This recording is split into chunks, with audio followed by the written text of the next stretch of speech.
Welcome to the podcast series from the specialists at Penn Medicine. I'm Melanie Cole, and this is part 2 in our panel highlighting meningioma treatment modalities and advanced molecular imaging at Penn Medicine. Joining me in this panel are Dr. Christina Jackson. She's a neurosurgeon specializing in open, minimally invasive, and endoscopic skull-based approaches at Penn Medicine. And Dr. Emily Lebow. She's a radiation-oncologist with extensive experience in the treatment of tumors in the brain and spinal cord. Doctors, thank you so much for joining us today. And Dr. Lebow, I'd like to start with you as we're doing this part 2. Tell us about DOTATATE-PET. How are you using it? What is it? Thank you so much for having us today. DOTATATE-PET is an imaging test that utilizes a radioactive tracer that binds to somatostatin receptors. And somatostatin is highly expressed in meningiomas, and it's been particularly useful to us when we need to define the true extent of the tumor, and it's hard to do that based on MRI alone. So this is often the case in skull-based meningiomas, meningiomas involving the orbit or cavernous sinus, or in cases where we're unsure of the true extent of residual disease after a surgical resection. In those cases, we are utilizing DOTATATE-PET to help guide our radiation planning and define our target more confidently. Well, thank you for explaining that. So then, Dr. Jackson, what sets it apart from typical uses for imaging? Tell us a little bit about what makes it special and what outcomes you're seeing from this.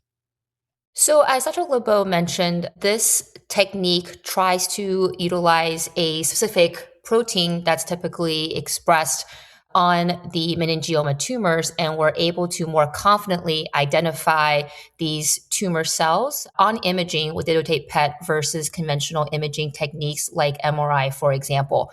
As a surgeon, this is especially useful for me when targeting tumors along the skull base where there's a lot of bony involvement of the tumor. It allows me to plan my surgeries ahead of time to know which part of the bone is involved. Therefore, I can counsel the patient in regards to resection of the bony aspect of the tumor and also plan reconstructive techniques preoperatively so that we can even develop custom implants in anticipation for the resected bone after surgery. And there's also a benefit of these images after surgery as well in planning potential adjuvant radiotherapy. And Dr. Lebow, I think you can comment a little bit more on how we use this imaging technique to plan your treatments, and also in terms of identifying patients who may need additional treatments after initial surgery or radiation to determine what is actually tumor coming back versus treatment effects. Yeah, thank you. That's exactly right. So Dr. Jackson will often do amazing surgical resection, and then I'll see the patient in clinic and have a post-operative MRI or a follow-up MRI where it's very hard to delineate the true extent of any residual disease that may be present. And that's a really critical piece of information in informing my recommendation for radiation and having an informed discussion with the patient about the risks and benefits of radiation. And so in those cases, I'll often rely on this modality to help better inform my understanding of the true extent of residual disease and have very informed discussions with patients. Well, thank you both for that. So now let's talk about targeted radiotherapy with Lutathera. So tell us a little bit about what this is, Dr. Lebow, and what types of cases are we using this for? Lutathera is a really unique type of therapy, and it combines a tumor targeting molecule, which is the DOTATATE, with a radioactive isotope, which is lutetium. So it uses this tumor targeting molecule, or DOTATATE, to identify residual meningioma or other somatostatin expressing tumors wherever they may occur. And so it's really a systemic treatment, but it is able to target that radiation just to cells that are expressing the somatostatin receptor. And so we're really excited about this modality for a couple unique use cases, including patients with multifocal tumors, or perhaps patients in which Dr. Jackson has resected as much tumor as possible, but because of the patient's performance status or because of the location of residual tumor, the remainder is unresectable. So we are looking forward to using this modality increasingly at Penn. Dr. Jackson, why do you feel that it's so special? What sets this type of targeted radiotherapy apart from a typical treatment plan, and what are the outcomes that you're noticing? So I think this is a perfect bridge from our discussion of the DOTATATE-PET, using a similar principle where we're really taking advantage of the fact that many meningioma cells express this receptor called SSTR2, and we're attaching essentially a radiotherapy to a molecule that recognizes that receptor. So one benefit of Lutathera compared to other traditional radiation techniques or other therapies that we're giving through the IV, such as chemotherapy and whatnot, is that it's very targeted. It really only goes to the tumor cells that have high expression of this receptor. And meningioma is a tumor that has very high expression. And therefore, it tries to limit toxicity associated with therapies by targeting meningiomas in particular.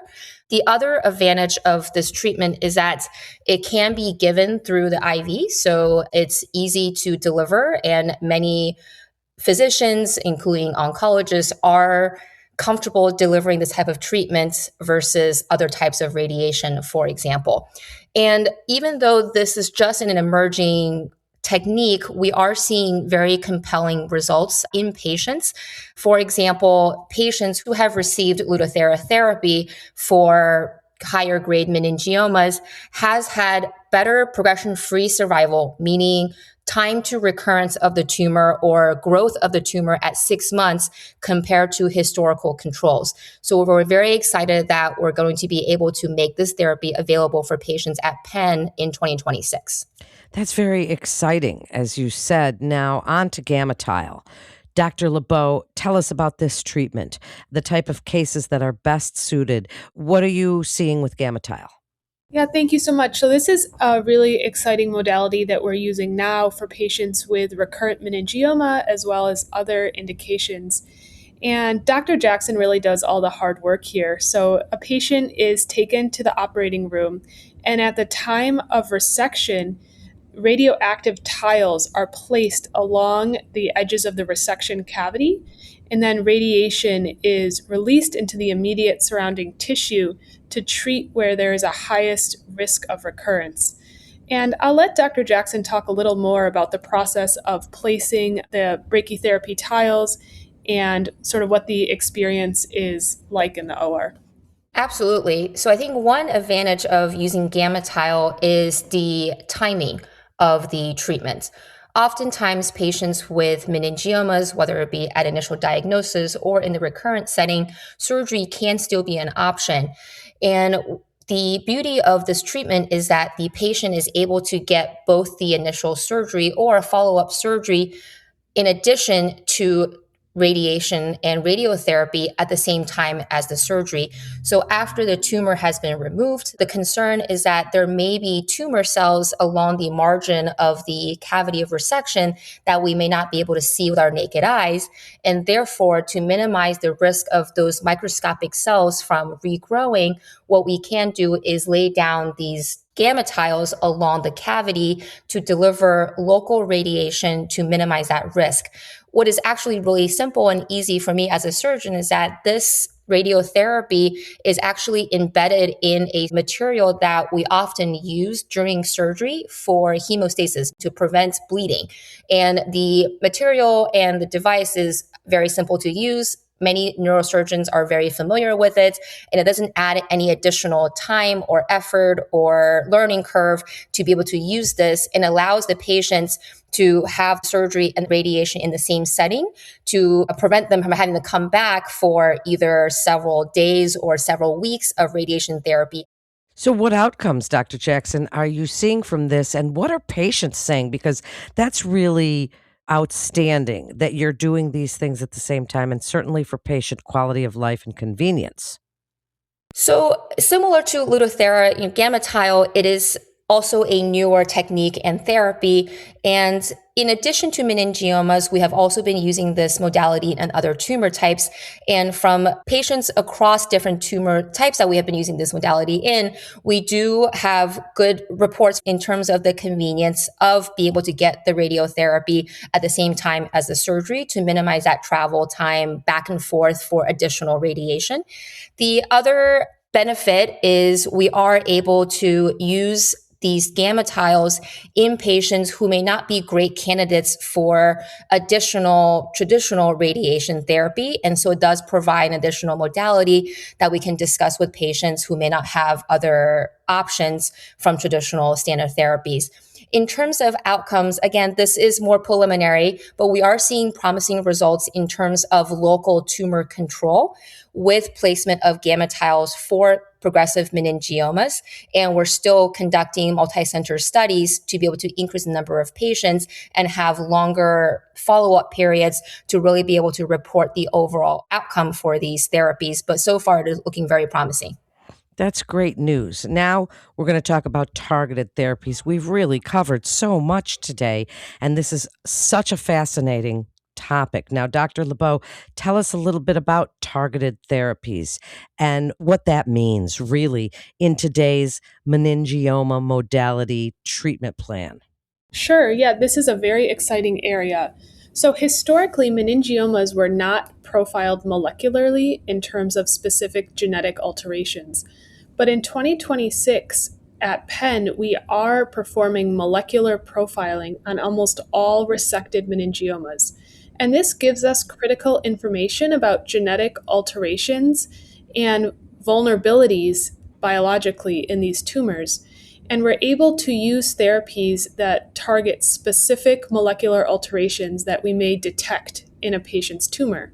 So often, this is an oral pill that a patient may take that targets mutations present in their specific meningioma.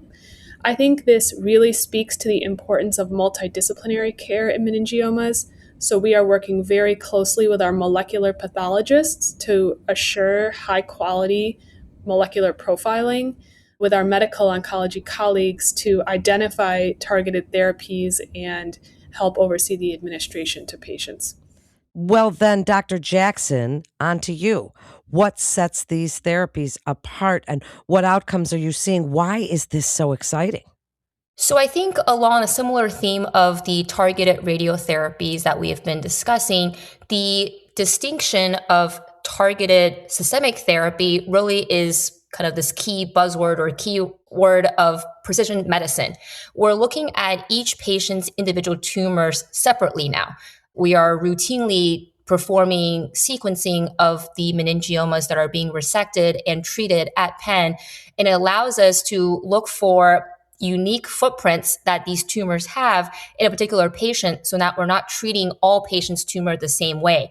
And depending on the molecular footprint of your particular mutation or your patient's particular tumor, we can then select the right targeted drug that tries to block particular pathways that allows the tumor to grow. And this minimizes side effects compared to traditional chemotherapy agents that are less targeted and can lead to significant side effects with normal cells outside of the tumor cells alone. But with these targeted therapies, because we're only targeting the mutations that are present uniquely in the tumor and not normal cells, it does minimize the particular side effects that patients can experience. In addition to that, if we know what pathways or signals are driving the tumor growth, these targeted therapies can have a better response compared to just broad chemotherapy agents. And this is true based on what we're seeing from a multi-center study looking at different targeted therapies depending on the particular mutation and pathways that are activated in a particular tumor. And this is a trial that Penn is actively recruiting patients into depending on what mutations are present in the tumor. And we are seeing some good responses in terms of 6 months progression-free survival and stability of the tumor based on the patient's particular tumor mutation and the appropriate targeted therapy. Well, doctors, we've covered a lot of modalities today and advanced imaging.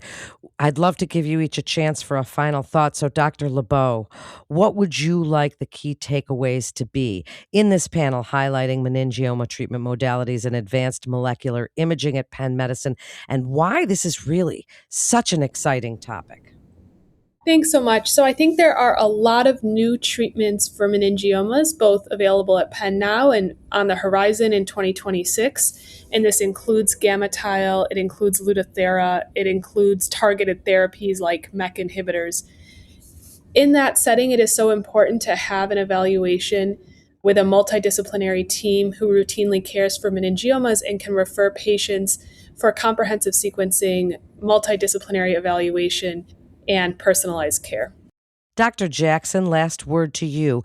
If you were to look in the future, 5 years, where do you see the advanced molecular imaging going in these treatment modalities? What would you like to see happen for meningioma treatments? Thank you, Melanie. I couldn't agree more with Dr. Lebow's comment regarding the complexity of treating these patients with meningiomas and the importance of having these patients being evaluated at a place like Penn, where we are able to have a collaborative discussion across multiple disciplines on the best therapies for these patients. What is very exciting for me, and I think for the institution in general, is that we are really shifting into an era of precision medicine and targeted therapies for meningioma patients. Historically, these tumors have not received as much attention as other brain cancers due to the fact that a good amount of them can be benign. However, these patients can have significant morbidity and sometimes mortality associated with their tumors because after initial surgery and radiation therapy, there can be limited therapies for these patients. What is exciting for us, as Dr. Lebow alluded to, is that we are really treating each individual patient and tumor separately now. We are doing the sequencing of the tumors to really understand each patient's tumor. And what I would like to see, and I'm excited about, and what Penn is contributing to, is you've heard about different targeted radiotherapy, different targeted molecular therapy. What I want to see in the next 5 years is that with better understanding of these tumors, we can take all of the molecular imaging and clinical features of each patient's tumor and generate a score that tells us how likely a patient's tumor is going to progress and come back, and also allow us to predict how well a patient's tumor is going to respond to a particular targeted therapy, whether it be systemic therapy or radiation. And that will allow us to put patients on the appropriate clinical trials that will give them a better chance of responding to those clinical trials, to minimize time and effort wasted to put them on a therapy that may not work for their tumor. And so I am looking forward to really contributing to that aspect of meningioma therapy on a more personalized level. And I think Penn is a great place for those patients, and we're looking forward to treating those patients. Thank you both so much. What a fascinating interview this was. Thank you both for sharing your expertise. And please be sure to check out part 1 on meningioma modalities if you missed it.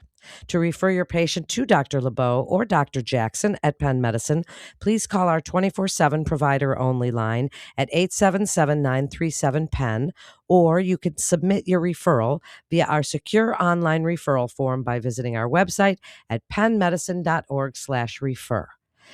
Thank you so much for joining us on this episode with the specialists from Penn Medicine.